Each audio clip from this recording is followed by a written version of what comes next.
ಈಗ ನನ್ನ ಹತ್ರ ನಾನು ಆಲ್ರೆಡಿ 3 ಲಕ್ಷ ಇನ್ವೆಸ್ಟ್ಮೆಂಟ್ ಮಾಡಿ ಮೊನ್ನೆ ಹಾವೇರಿ ಜಿಲ್ಲೆಗೆ 23 ಟಗರುಗಳನ್ನು ಕುರಿ ಒಂದು ಅಭಿವೃದ್ಧಿ ನಿಗಮಕ್ಕೆ ಸರ್ಕಾರದಿಂದನೇ ಕೊಟ್ಟು 3 ಲಕ್ಷ ಹಾಕಿ ಆಲ್ರೆಡಿ 6 ಲಕ್ಷ ತೊಗೊಂಡಿದ್ದೇನೆ.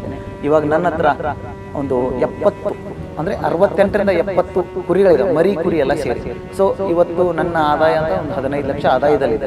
ಅಂದರೆ 3 ವರ್ಷ 1.5 ವರ್ಷದಲ್ಲಿ 15 ಲಕ್ಷದವರೆಗೂ ಈಗ ಪ್ರಥಮವಾಗಿ ನಾನು ಆದಾಯದಲ್ಲಿದ್ದೇನೆ. ಸೊ ಮುಂದಿನ ದಿನಮಾನಗಳಲ್ಲಿ 50 ಕುರಿ ಅಂದರೆ 250 ಮರಿ ಬಂದರೆ ಇವಾಗಿನ ರೇಟ್ 25,000 ಬೇಡ, 20ರಂಗೆ ಹಿಡಿದ್ರು ಕೂಡ ವರ್ಷಕ್ಕೆ 50 ಲಕ್ಷ ಅರ್ನ್ ಮಾಡ್ಬೋದು. ಸೊ ಇದು ಯಾವುದೇ ಸರ್ಕಾರದ ಕೆಲಸ ಆಗಿರ್ಬೋದು. ಇವತ್ತು ಈ ಯುವಕರಿಗೆ ನಾನು ಹೇಳೋದಷ್ಟೇ, ಎಲ್ಲೋ 10,000 20,000 ದುಡಿಯೋದಕ್ಕಿಂತ ಸೆಲ್ಫ್ ಆಗಿ ಸ್ವತಂತ್ರರಾಗಿ ನಾವೇ ಒಂದು ಉದ್ಯಮವನ್ನು ಸ್ಥಾಪಿಸಿ ಈ ಒಂದು ಉದ್ಯೋಗವನ್ನು ನಿರುದ್ಯೋಗವನ್ನು ಹೋಗಲಾಡಿಸುವಂಥ ಒಂದು ಇದಕ್ಕೆ ನಾನು ಇದನ್ನು ಮಾಡ್ತಾ ಇದ್ದೇನೆ. ಎಲ್ಲ ವೀಕ್ಷಕರಿಗೂ ನಮಸ್ಕಾರ. ನಾನು ಮೂಲತಃ ಬೆಳಗಾವಿ ಜಿಲ್ಲೆಯ ಮೂಡಲಗಿ ತಾಲೂಕಿನ ಕಲ್ಲೋಳಿ ಗ್ರಾಮದ ಮಾರುತಿ ಅಂಥೇಳಿ. ನಾನು ಬಂದು MBA ಪದವೀಧರ.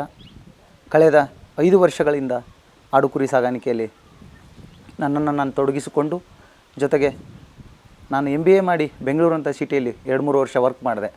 ಎಮಿನೆಂಟ್ ಮೈಂಡ್ಸ್ ಅಂತೇಳಿ ಒಂದು ಕಂಪ್ನಿಯಲ್ಲಿ ಕೆಲಸ ಮಾಡಿ, ನಂತರ ಬೇಡ ಎಲ್ಲೋ ಒಂದು ಕಡೆ ಬೇಡ ಆದಾಗ ಸಂಘಟನೆಗೆ ಮಾರು ಹೋಗಿ ಹಾಲು ಮತ್ತು ಮಹಾಸಭಾ ಮತ್ತು ರಾಯನ ಯುವ ಜಾಗೃತಿಯ ಸಂಘಟನೆಯ ಮೂಲ ಉಸ್ತುವಾರಿಯಾಗಿ, ಅದರಲ್ಲಿ ಕರ್ನಾಟಕ ಇದರಲ್ಲಿ ನಾನು ಕೂಡ ಒಬ್ಬ ಸಂಸ್ಥಾಪಕನಾಗಿ ಜೊತೆಗೆ ಸಂಘಟನೆಯನ್ನು ಮಾಡ್ತಾ ಹೋದಾಗ ಮುಂಚೆಯಿಂದ ಕೂಡ ಕನಸಿತ್ತು ಕುರಿ ಸಾಗಾಣಿಕೆ ಮಾಡಬೇಕು, ನನ್ನ ಮೂಲ ಕುಲಕಸಬದು ಅದನ್ನು ಮುಂದುವರಿಸಬೇಕು. ಈಗಿನ ಜಯಮಾನದಲ್ಲಿ ಇರ್ತಕ್ಕಂಥವ್ರು ಎಷ್ಟೋ ಜನ ಹಳಿ ಸಂಚಾರಿ ಕುರಿಗಳು ತನ್ನ ಸಂಚಾರಿ ಕುರಿಗಳನ್ನು ಕಾಯೋದನ್ನು ಬಿಟ್ಟು ಇವತ್ತು ತೋಟಗಾರಿಕೆ ಮತ್ತು ಯಾವುದಾದ್ರು ಜಾಬು ಅನ್ನೋವಂಥ ಒಂದು ಇದಕ್ಕೆ ಹೋಗ್ತಾ ಇದ್ದಾರೆ. ಸೊ ಆ ನಿಟ್ಟಿನಲ್ಲಿ ಕುಲಕಸಬನ್ನು ಮತ್ತೆ ನಾನು ಮರಳಿ ಮಣ್ಣಿಗೆ ಅನ್ನುವಂಥ ಮಾತಿಗೆ ನಾನು ಮತ್ತೆ ಅದನ್ನು ಜನಕ್ಕೆ ಪರಿಚಯ ಮಾಡಬೇಕು. ಈಗ ಎಷ್ಟೋ ಜನ ಉದ್ಯೋಗ ಅರಸಿ ಬೆಂಗಳೂರು ಅಂತ ಸಿಟಿಗೆ ಹೋಗ್ತಾರೆ. ಸೊ 5-10 ಸಾವಿರಕ್ಕೂ ದುಡಿತಾರೆ. ಸೊ ಆ ನಿಟ್ಟಿನಲ್ಲಿ ಈ ಬೆಂಗಳೂರು ಅಂತ ಸಿಟಿಯಲ್ಲಿ 30ರಿಂದ 50 ಸಾವಿರ ಬಂದರೂ ಕಡಿಮೆ. ಅಲ್ಲಿರ್ತಕ್ಕಂಥ ವಾತಾವರಣ, ಅಲ್ಲಿ ಟ್ರಾಫಿಕ್ಕು, ಸೊ ಈ ಎಲ್ಲವನ್ನು ನನಗೆ ಒಂದು ಸತಿ ಏನು ಕಟ್ಟಾಕಿ ಬೇಡ, ಯಾವುದೂ ಬೇಡ ನನ್ನ ನಿತ್ಯ ನೆಲದಲ್ಲಿ ನಾನು ಏನಾದರೂ ಸಾಧನೆ ಮಾಡಬೇಕಂತೇಳಿ ನಾನು ಕಳೆದ 5 ವರ್ಷದ ಹಿಂದ್ಗಡೆ ನನ್ನ ಊರಿಗೆ ಬಂದು ಕುರಿ ಉಣ್ಣೆ ಅಭಿವೃದ್ಧಿ ನಿಗಮ, ಅಲ್ಲಿರ್ತಕ್ಕಂಥ ಡಾಕ್ಟರ್ ಸುಧಾಕರ್ ರೆಡ್ಡಿ ಅಂತ ಮುಂಚೆ DD ಇದ್ದರು. ಸೊ ಇವಾಗ ಡಾಕ್ಟರ್ ಮನಗುಳ್ಳಿ ಅಂತಿದ್ದಾರೆ, ಆಮೇಲೆ ರವಿ ಮಳಲಿ ಅಂತೇಳಿ. ಸೊ ಅವರ ಸಹಾಯದಿಂದ ನಾನು ಕುರಿ ಸಾಗಾಣಿಕೆಯಲ್ಲಿ ಕುರಿ ಉಣ್ಣೆ ಅಭಿವೃದ್ಧಿ ನಿಗಮದ ಪ್ರಕಾರ ನಂದು ಒಂದು ಸೊಸೈಟಿ ಇದೆ ನಮ್ಮ ಕಲ್ಲೋಳಿಲಿ, ಕ್ರಾಂತಿ ಊರ ಸಂಗೊಳ್ಳಿಯರನ ಕುರಿಗಳು ಮತ್ತು ಉಣ್ಣೆ ಉತ್ಪಾದಕರ ಸಹಕಾರಿ ಸಂಘ ಅಂತಿದೆ. ಅದರಲ್ಲಿ ನಾನು ಕೂಡ ಒಬ್ಬ ಡೈರೆಕ್ಟ್ರಾಗಿ ಕೆಲಸ ಮಾಡ್ತಿದ್ದೀನಿ. ಸೊ ಆ ನಿಟ್ಟಿನಲ್ಲಿ ನಮ್ಮ ಸೊಸೈಟಿಯಲ್ಲಿ ಒಂದು ಯಾವುದು ಸರ್ಕಾರದ ಒಂದು ಅನುದಾನವನ್ನು ತೆಗೆದುಕೊಂಡು ನಾನು ಮುಂಚೆ ಶಿರೋಯಿ ಸೌಜತ್ ಅಂಥೇಳಿ 2 ತಳಿಗಳನ್ನು ಆಯ್ಕೆ ಮಾಡಿ ನಾನು ಮೊದಲು ಇದನ್ನು ಮಾಡಿದೆ. ನಂತರ 3 ವರ್ಷ ಮಾಡಿ ಅದು ಒಂದು 6 ಲಕ್ಷ ಕೂಡ ಲಾಭ ಆಗಲಿಲ್ಲ. ಆಗುತ್ತೆ, ಬಟ್ ಅತಿ ಹೆಚ್ಚು ಇಳುವರಿ ಕೊಡ್ತಕ್ಕಂಥ ತಳಿದ್ರು ಶಿರೋಯಿ ಮತ್ತು ಸೌಜತ್. ಬಟ್ ಇಲ್ಲಿ ಏನಾಗಿದೆ ಅಂದರೆ ಅತಿ ಹೆಚ್ಚು ಹಾಲು ಕೊಡುತ್ತೆ, ಎಲ್ಲ ಬೆಳವಣಿಗೆ ಮಾಡ್ತೀವಿ, ಎಲ್ಲ ಮಾಡ್ತೀವಿ, ಬಟ್ ಮಾರ್ಕೆಟ್ ಇಲ್ಲ. ಕರ್ನಾಟಕದಲ್ಲಿ ಆ ಥರದೇ ಆದಂಥ ಪ್ರತ್ಯೇಕವಾದ ಮಾರುಕಟ್ಟೆ ಇಲ್ಲ. ಸೊ ಆ ನಿಟ್ಟಿನಲ್ಲಿ ನಮಗೆ ಲಾಸ್ ಆಗೋ ಚಾನ್ಸಸ್ ಇದೆ. ನಾವೆಲ್ಲವನ್ನು ಎಫರ್ಟ್ ಹಾಕಿ ಎಷ್ಟು ಕಷ್ಟಪಟ್ಟು ಮಾಡಿದ್ರೂ ಕೂಡ ಮಾರ್ಕೆಟ್ ಅನ್ನೋದು ನಮ್ಮ ಕೈ ಕೊಡುತ್ತೆ. ಸೊ ಕಡೆಗೆ ಬಂದಾಗ ಕುರ್ಬಾನಿ ಬಕ್ರೀದ್ಗೆ ಮಾತ್ರ ಸೇಲ್ ಮಾಡಬೇಕಾಗುತ್ತೆ. ಸೊ ಒಂದು ವೇಳೆ ಕುರ್ಬಾನಿ ಬಕ್ರೀದ್ಗೆ ಸೇಲ್ ಆಗಲಿಲ್ಲ ಅಂತಂದರೆ ನಾವು ಹೇಳಿದ ನಿಗದಿತ ವೇಳೆಗೆ ಅದು ಸೇಲ್ ಆಗೋದಿಲ್ಲ. ಸೊ ಆ ನಿಟ್ಟಿನಲ್ಲಿ ಅವಾಗ ಎಷ್ಟೋ ಜನ ಲಾಸ್ ಅನುಭವಿಸ್ತಿದ್ದಾರೆ. ಈ ಕರೋನಾ ಟೈಮಲ್ಲಿ ಎಷ್ಟೋ ಜನ ನಾನು ಕಂಡಿರತಕ್ಕಂಥ ಒಂದು 100-150 ಫಾರ್ಮರ್ಸ್ ಇವತ್ತು ಯಾವೂ ಕೂಡ ಸೇಲ್ ಆಗಿಲ್ಲ. ಟಗರು ಸಾಗಾಣಿಕೆಯಲ್ಲಿ ಸೇಲ್ ಆಗಿಲ್ಲ, ಶಿರೋಯಿ ಸೇಲ್ ಆಗಿಲ್ಲ, ಸೌಜತ್ ಸೇಲ್ ಆಗಿ. ಯಾಕಂತಂದರೆ ಕರೋನಾ ಟೈಮಲ್ಲಿ ಮಾರ್ಕೆಟ್ ಎಲ್ಲೂ ಇಲ್ಲ. ಸೊ ಅನಿವಾರ್ಯವಾಗಿ ನಾವು ಮಾರ್ತೀವಿ ಅಂದರೆ ಕುರ್ಬಾನಿ ಬಕ್ರೀದ್ಗೆ ಮಾತ್ರ ಸೇಲ್ ಮಾಡಬೇಕಾಗುತ್ತೆ. ಅಲ್ಲೂ ಕೂಡ ಸಮಸ್ಯೆ ಏನಂತಂದರೆ ಕರ್ನಾಟಕದಲ್ಲಿ ಪ್ರತ್ಯೇಕವಾದ ಮಾರುಕಟ್ಟೆ ಇಲ್ಲದೇ ಕಾರಣಕ್ಕಾಗಿ ನಾವು ಮುಂಬೈ ದೇವನಾರ್, ಕೊಲ್ಹಾಪುರ, ಸೊಲ್ಲಾಪುರ, ಅಜ್ಮೀರ್ ಅಲ್ಲೇ ಹೋಗಿ ಮಾರಬೇಕಾಗುತ್ತೆ. ಸೊ ಅಲ್ಲಿ ಮಾರಬೇಕಾದ್ರೆ ಈ ಖರ್ಚು ವೆಚ್ಚ ತೆಗೆದಾಗ ನಮ್ಗೆ ಅತಿ ಹೆಚ್ಚು ಲಾಸ್ ಆಗುತ್ತೆ. ಸೊ ಆ ನಿಟ್ಟಿನಲ್ಲಿ 3 ವರ್ಷದಲ್ಲಿ ನಾನು ಶಿರೋಯಿನ ಕಡಿವಾಣ ಹಾಕಿ ನಾನು ನಾರೀಶ್ವರನಿಗೆ ಬರಬೇಕಾದಂಥ ಸಂದರ್ಭ ಬಂತು. ಸೊ ನಾರೀಶ್ವರನ ಯಾರಿಂದ ಪರಿಚಯ ಇತ್ತು ಅನ್ನೋದನ್ನು ಹೇಳ್ತೀನಿ. ಈ ಕರ್ನಾಟಕದಲ್ಲಿ ತುಮಕೂರಿನ ಶಿರಾದ ದೊಡ್ಡರಾಜು, ಆಮೇಲೆ ಗೊಲ್ಲಹಳ್ಳಿ ನಾಗರಾಜು, ಆಮೇಲೆ ಇದು ಉದ್ರಾಮನಹಳ್ಳಿ ನಾಗರಾಜ್ ಅಂತೇಳಿ 3-4 ಜನ ಇದ್ದಾರೆ. ಅಲ್ಲಿ ಸರ್ತಾಜ್ ಅಹ್ಮದ್ ಅಂತಿದ್ದಾರೆ. ಸೊ ಇವರೆಲ್ಲರ ಒಂದು ಯೂಟ್ಯೂಬಲ್ಲಿ ನೋಡೋ ಹುಚ್ಚು ನೋಡಿ ನಾರೀಶ್ವರನ ಬಗ್ಗೆ ತಿಳ್ಕೊಂಡೆ. ಆವಾಗ ಡಾಕ್ಟರ್ ಗೋಮು ನಾಗರಾಜ್ ಅಂತೇಳಿ ಅವ್ರ ಪರಿಚಯಕ್ಕೆ ಬಂದರು.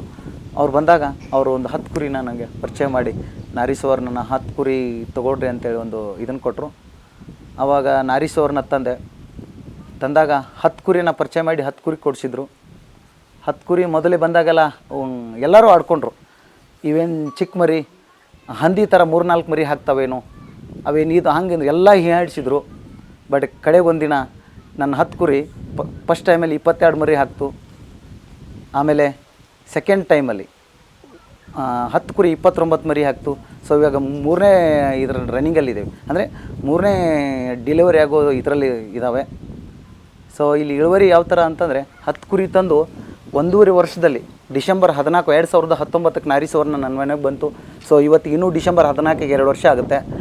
ಈ ಒಂದು 1.5 ವರ್ಷದ ಅವಧಿ ಒಳಗಡೆ 10 ಕುರಿಯಿಂದ ನಾನು 83 ಬದುಕು ಮಾಡಿದ್ದೇನೆ, ಅಂದರೆ 83 ಕುರಿಗಳನ್ನು ಮಾಡಿದ್ದೇನೆ. ಹೇಳೋರು ಎಷ್ಟೋ ಜನ ಹೇಳ್ತಿರ್ತಾರೆ, ನಾನು ಯೂಟ್ಯೂಬಲ್ಲಿ ನಾನು ಆಲ್ರೆಡಿ 100ರಿಂದ 120 ಎಪಿಸೋಡ್ ಯೂಟ್ಯೂಬ್ ಚಾನಲ್ ಇದೆ, ನನ್ನದೇ ಆದಂಥ ಯೂಟ್ಯೂಬ್ ಚಾನಲ್ ಇದೆ. ಸೊ ಅಲ್ಲಿ ಎಷ್ಟೋ ಜನ ಕಮೆಂಟ್ ಮಾಡ್ತಿರ್ತಾರೆ, ಅದು ಹೆಂಗೆ ಇದು ಹೆಂಗೆ ನಾರಿ ಸುವರ್ಣ ಹಂಗೆ 3 ಮರಿ ಹಾಕುತ್ತೆ 4 ಮರಿ ಹಾಕುತ್ತೆ ಅಂತೇಳಿ. ಸೊ ನಾರಿ ಸುವರ್ಣ ಬಗ್ಗೆ ಒಳ್ಳೆ ಗುಣದ ಬಗ್ಗೆ ಹೇಳ್ತೀನಿ. ನಾರಿ ಸುವರ್ಣ ಅಂತಂದರೆ ಮಹಾರಾಷ್ಟ್ರದ ನಿಮ್ಕರ್ ಅನ್ನೋರು ಇನ್ಸ್ಟಿಟ್ಯೂಟ್ನವರು ಈ ನಾರಿ ಸುವರ್ಣ ತಳಿಯನ್ನು ಸಂಸ್ಕರಣ ಮಾಡಿ ಇವತ್ತು ಇಡೀ ಭಾರತಕ್ಕೆ ಪರಿಚಯ ಮಾಡಿಸಿದರು. ಅವರಿಗೆ ನಮ್ಮ ಕಡೆಯಿಂದ ತುಂಬ ಅಭಿನಂದನೆಗಳನ್ನು ಹೇಳೋಕ್ಕೆ ಇಷ್ಟಪಡ್ತೇನೆ. ಆಮೇಲೆ ಈ ನಾರಿ ಸುವರ್ಣ ತಳಿಯಲ್ಲಿ 5 ತಳಿಗಳನ್ನು ಸೇರಿ ಈ ಸಂಸ್ಕರಣ ಮಾಡಿದ್ದಾರೆ. ಮೊದಲನೆಯದಾಗಿ ಡೆಕ್ಕನಿ, ನಮ್ಮ ಉತ್ತರ ಕರ್ನಾಟಕದ ಪ್ಯೂರ್ ನಾಟಿ ತಳಿ ಅಂತೀವಿ, ಉಣ್ಣಿಗುರಿ ಅಂತೀವಿ. ಸೊ ಆ ತಳಿಯನ್ನು 60% ಡೆಕ್ಕನಿ ತಳಿಯನ್ನು ತಗೊಂಡು ಇದಕ್ಕೆ ಇನ್ನೂ 4 ತಳಿಗಳು, ಇಸ್ರೇಲದ ಆವಾಸಿ, ಪಶ್ಚಿಮ ಬಂಗಾಳದ ಗೇರೋಲ ಮತ್ತು ಮಹಾರಾಷ್ಟ್ರದ ಮಾಡ್ಗೆ, ಆಮೇಲೆ ಕರ್ನಾಟಕದ ಬಣ್ಣೂರು, ಈ ಎಲ್ಲ ತಳಿಗಳನ್ನು ಸೇರಿ ನಾರಿ ಸುವರ್ಣ ತಳಿಯನ್ನು ಸಂಸ್ಕರಣ ಮಾಡಿದ್ದಾರೆ. ಈ ತಳಿಯ ವಿಶೇಷತೆ ಅಂತ ಏನಂತಂದರೆ, ನಮ್ಮ ಲೋಕಲ್ ಕುರಿಗೂ ಮತ್ತು ಇದಕ್ಕೂ ಕಂಪ್ಯಾರಿಸನ್ ನೋಡಿದಾಗ ಲೋಕಲ್ ಕುರಿ 1 ವರ್ಷಕ್ಕೆ 2 ಮರಿ ಹಾಕುತ್ತೆ, 1 ಮರಿ ಹಾಕುತ್ತೆ. ಸೊ ನಾರಿ ಸುವರ್ಣ 14ರಿಂದ 15 ತಿಂಗಳಿಗೆ 2 ಸತಿ ಮರಿ ಕೊಡುತ್ತೆ, 1 ಟೈಮ್ಗೆ 2-3 ಮರಿ ಕೊಡುತ್ತೆ. ಅಂದರೆ ನಾವು ಕಂಪ್ಯಾರಿಸನ್ ಈಗ ಒಂದು 50 ಕುರಿ ಲೋಕಲ್ ಕುರಿ, ಒಂದು 50 ಕುರಿ ನಾರಿ ಸುವರ್ಣ ಮಾಡಿದಾಗ ಈ 50 ಕುರಿಗಳಿಂದ ನಮಗೆ ವರ್ಷಕ್ಕೆ 100 ಮರಿ ಬರ್ತವೆ, ಯಾವ ನಾಟಿ ಕುರಿಗಳಿಂದ. ಅದೇ ನಾರಿ ಸುವರ್ಣ ಕುರಿಗಳಿಂದ 15 ತಿಂಗಳಿಗೆ 2 ಸತ ಮರಿ ಹಾಕೋದ್ರಿಂದ 2 ಮರಿ ಹಾಕಿದರೆ ಇಲ್ಲಿ 200 ಬಂತು, ಇಲ್ಲಿ 200 ಮರಿ ಬರ್ತವೆ, ಇಲ್ಲಿ 100 ಮರಿ ಬರ್ತವೆ. ಆದರೆ ಆ 100 ಮರಿಗಳೆಲ್ಲ ನಾಟಿ ಕುರಿಲಿ ಬದುಕೋದಿಲ್ಲ.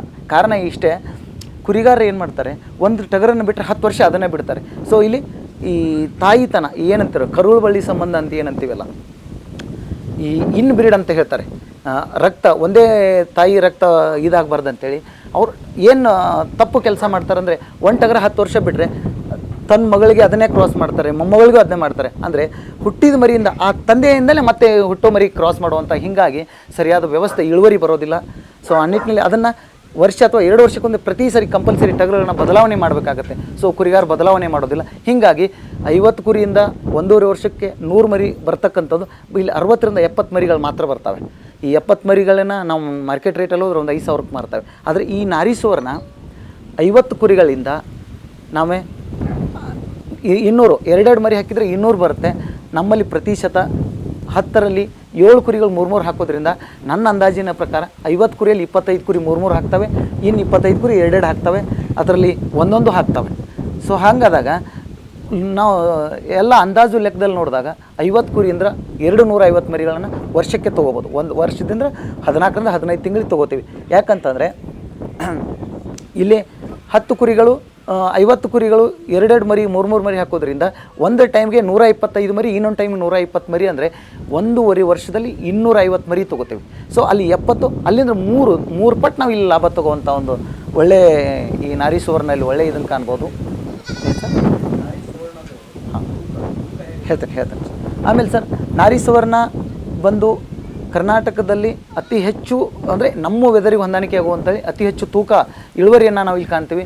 ಏನಂತಂದರೆ ಲೋಕಲ್ 3 ತಿಂಗಳಿಗೆ 8ರಿಂದ 10 kg ಬಂದರೆ, ನಮ್ಮಲ್ಲಿ ತಿಂಗಳು 1.5 ತಿಂಗಳಿಗೆ 10ರಿಂದ 20 kg ಬರೋ, 15ರಿಂದ 20 kg ತೂಕ ಬರ್ತವೆ. ಸೊ ನಮ್ಮಲ್ಲಿ ಅವು ಕೂಡ ಇದ್ದಾವೆ. ಅತಿ ಹೆಚ್ಚು ಹಾಲು ಕೊಡುವಂಥ ತಳಿ ಇದ್ದರೆ ಅದು ಯಾವುದಾದ್ರೂ ಅದು ನಾರಿ ಸುವರ್ಣ. ಈ ಒಂದು ಕುರಿ 2ರಿಂದ 3 ಲೀಟ್ರೆ 3 ಮರಿ ಹಾಕಿದರೂ ಕೂಡ ಚೆನ್ನಾಗಿ ಒಂದು ಬಾಳಿಸುವಂಥ ಕೆಪಾಸಿಟಿ, ಸ್ಟೇಬಲ್ ಮಾಡುವಂಥ ಅದೊಂದು ಈ ಗುಣ ನಾರಿ ಸುವರ್ಣ ಹೊಂದಿದೆ. ಅತಿ ಹೆಚ್ಚು ತೂಕವನ್ನು ಹೊಂದಿರತಕ್ಕಂಥದ್ದು. ಆದರೆ ಕುಳ್ಳ ಬರುತ್ತೆ. ಯಾಕೆ ಒಂದು ಸ್ವಲ್ಪ ಕುಳ್ಳ ಬರುತ್ತೆ ಅಂತಂದರೆ, ಇದರಲ್ಲಿ ಕರ್ನಾಟಕದ ಬಣ್ಣೂರು ತಳಿ ಸೇರೋದ್ರಿಂದ ಸ್ವಲ್ಪ ಕುಳ್ಳ ಬರುತ್ತೆ. ಆದರೆ ವೇಟ್ ಗೇನ್ ಜಾಸ್ತಿ ಬರುತ್ತೆ, ಅಗಲ ಜಾಸ್ತಿ ಬಂದು ವೇಟ್ ಗೇನ್ ಜಾಸ್ತಿ ಬರುತ್ತೆ. ಈಗ ನನ್ನ ಹತ್ರ ನಾನು ಆಲ್ರೆಡಿ 3 ಲಕ್ಷ ಇನ್ವೆಸ್ಟ್ಮೆಂಟ್ ಮಾಡಿ ಮೊನ್ನೆ ಹಾವೇರಿ ಜಿಲ್ಲೆಗೆ 23 ಟಗರುಗಳನ್ನು ಕುರಿ ಒಂದು ಅಭಿವೃದ್ಧಿ ನಿಗಮಕ್ಕೆ ಸರ್ಕಾರದಿಂದನೇ ಕೊಟ್ಟು 3 ಲಕ್ಷ ಹಾಕಿ ಆಲ್ರೆಡಿ 6 ಲಕ್ಷ ತೊಗೊಂಡಿದ್ದೇನೆ. ಇವಾಗ ನನ್ನ ಹತ್ರ ಒಂದು 70, ಅಂದರೆ 68ರಿಂದ 70 ಕುರಿಗಳಿದಾವೆ, ಮರಿ ಕುರಿ ಎಲ್ಲ ಸೇರಿ. ಸೊ ಇವತ್ತು ನನ್ನ ಆದಾಯ ಅಂತ ಒಂದು 15 ಲಕ್ಷ ಆದಾಯದಲ್ಲಿದ್ದೇನೆ. ಅಂದರೆ 3 ವರ್ಷ 1.5 ವರ್ಷದಲ್ಲಿ 15 ಲಕ್ಷದವರೆಗೂ ಈಗ ಪ್ರಥಮವಾಗಿ ನಾನು ಆದಾಯದಲ್ಲಿದ್ದೇನೆ. ಸೊ ಮುಂದಿನ ದಿನಮಾನಗಳಲ್ಲಿ 50 ಕುರಿ ಅಂದರೆ 250 ಮರಿ ಬಂದರೆ ಇವಾಗಿನ ರೇಟ್ 25,000 ಬೇಡ, 20 ಹಿಡಿದ್ರು ಕೂಡ ವರ್ಷಕ್ಕೆ 50 ಲಕ್ಷ ಅರ್ನ್ ಮಾಡ್ಬೋದು. ಸೊ ಇದು ಯಾವುದೇ ಸರ್ಕಾರದ ಕೆಲಸ ಆಗಿರ್ಬೋದು. ಇವತ್ತು ಈ ಯುವಕರಿಗೆ ನಾನು ಹೇಳೋದಷ್ಟೇ, ಎಲ್ಲೋ 10,000 20,000 ದುಡಿಯೋದಕ್ಕಿಂತ ಸೆಲ್ಫಾಗಿ ಸ್ವತಂತ್ರರಾಗಿ ನಾವೇ ಒಂದು ಉದ್ಯಮವನ್ನು ಸ್ಥಾಪಿಸಿ ಈ ಉದ್ಯೋಗವನ್ನು ನಿರುದ್ಯೋಗವನ್ನು ಹೋಗಲಾಡಿಸುವಂಥ ಒಂದು ಇದಕ್ಕೆ ನಾನು ಇದನ್ನು ಮಾಡ್ತಾಯಿದ್ದೇನೆ. ಜೊತೆ ಇತ್ತೀಚೆಗೆ ನನ್ನ ಒಂದು ನಮ್ಮ ರಾಯಣ್ಣ ಆಡು ಸಾಗಾಣಿಕೆ ತರಬೇತಿ ಕೇಂದ್ರ ಅಂತ ನನ್ನದೇ ಆದಂಥ ಒಂದು ಇದನ್ನು ಮಾಡ್ಕೊಂಡಿದ್ದೇನೆ. ಸೊ ನನ್ನ ಅಡಿಯಲ್ಲಿ ಒಂದು 120 ಫಾರ್ಮ್ ರನ್ನಿಂಗ್ ಇದ್ದಾವೆ ಥ್ರೋಟ್ ಕರ್ನಾಟಕ. ಸೊ ಅವರ ನಿರ್ವಹಣೆಯನ್ನು ಕೂಡ ನಾನೇ ಮಾಡ್ತೀನಿ. ಸೊ ಫೋನ್ ಮುಖಾಂತರ ಆಗಿರ್ಬೋದು ಅಥವಾ ಲೈವ್ ನಾನೇ ಹೋಗಿ ಮಾಡ್ತೀನಿ. ಸೊ ಆಮೇಲೆ ನಾನು ಕೊಟ್ಟವ್ರಿಗೀಗ ಪ್ರತಿಶತ ನನಗನ್ನಿಸಿದ ಮಟ್ಟಿಗೆ 99% ಎಲ್ಲ ಸಕ್ಸಸ್ ಆಗಿದ್ದಾರೆ. ಸೊ ಅವ್ರಿಗೆ ಏನು ಬೇಕು, ಆಹಾರ ಪದ್ಧತಿ ಆಗಿರ್ಬೋದು, ಆಮೇಲೆ ತಳಿ ಆಗಿರ್ಬೋದು, ತಳಿ ಆಯ್ಕೆ ಆಗಿರ್ಬೋದು, ಮತ್ತು ಇನ್ಫ್ರಾಸ್ಟ್ರಕ್ಚರ್ ಆಗಿರ್ಬೋದು, ಬ್ರೀಡಿಂಗ್, ಫೀಡಿಂಗ್, ವ್ಯಾಕ್ಸಿನೇಷನ್, ಮಾರ್ಕೆಟಿಂಗ್ ಎಲ್ಲವನ್ನು ನಿಭಾಯಿಸುವಂಥ ಕೆಲಸ ಮಾಡ್ತಾಯಿದ್ದೀನಿ. ಸೊ ಈ ನಿಟ್ಟಿನಲ್ಲಿ ಯುವಕರಿಗೆ ಏನು ಹೇಳ್ತೀನಿ ಅಂತಂದರೆ, ಎಲ್ಲೋ ಒಂದು ಕಡೆ ದುಡಿದು ಮಾಡೋದಕ್ಕಿಂತ ನಾವು ಕೂಡ ಇಲ್ಲಿ ಇನ್ನು ಮುಂದೆ ಬರುವಂಥದ್ದು ಇಡೀ ಜಗತ್ತಿನಲ್ಲಿ ಇನ್ನು ಬರೋದು ಎರಡೇ, ಒಂದು ಆರ್ಗ್ಯಾನಿಕ್ ಬರಬೇಕು, ಬೆಟ್ರೆ ಗೋಟ್ ಆ್ಯಂಡ್ ಶಿಪ್ ಬರಬೇಕು. ಈ ಕಳೆದ 20 ವರ್ಷಗಳಲ್ಲಿ ಯಾವತ್ತಾದರೂ ಮಟನ್ ರೇಟ್ ಏನಾದ್ರು ಬಿದ್ದಿದ್ದಾದರೆ ನೀವು ಉದಾಹರಣೆ ತೋರಿಸ್ಬೋದು. ಯಾವತ್ತೂ ರೇಟ್ ಬಿದ್ದಿಲ್ಲ. ಅದೇ ರೀತಿ ಇವತ್ತು ನಾವು ಎಲ್ಲ ಇವತ್ತು IT BT ಬಿದ್ದಿದೆ, ರಿಯಲ್ ಎಸ್ಟೇಟ್ ಬಿದ್ದಿದೆ, ಇಡೀ ಜಾಗತಿಕ ತಾಪಮಾನ ಎಲ್ಲ ಹದಗೆಟ್ಟು ಹೋಗಿದೆ. ಆರ್ಥಿಕ ಪರಿಸ್ಥಿತಿ ಆಗಿರ್ಬೋದು ಯಾವುದೂ ಸುಧಾರಣೆ ಕಂಡಿಲ್ಲ. ಆದರೆ ಇವತ್ತು ಈ ಕರೋನಾ ಬಂದ ಟೈಮಲ್ಲೂ ಕೂಡ ಮಟನ್ ರೇಟ್ 500 600 ಇದ್ದದ್ದು 1000ವರೆಗೂ ಸೇಲ್ ಆಗಿದೆ. ಸೊ ಈ ನಿಟ್ಟಿನಲ್ಲಿ ಆದರೆ ಕುರಿಗಾರಿಗೆ ಸರಿಯಾದ ಒಂದು ಬೆಲೆ ಸಿಗ್ತಾ ಇಲ್ಲ. ದುರದೃಷ್ಟಕರ ಸಂಗತಿ ಏನಂತಂದರೆ, ಕರ್ನಾಟಕ ಸರ್ಕಾರ ಒಂದು ಕೆಲಸ ಮಾಡಬೇಕು.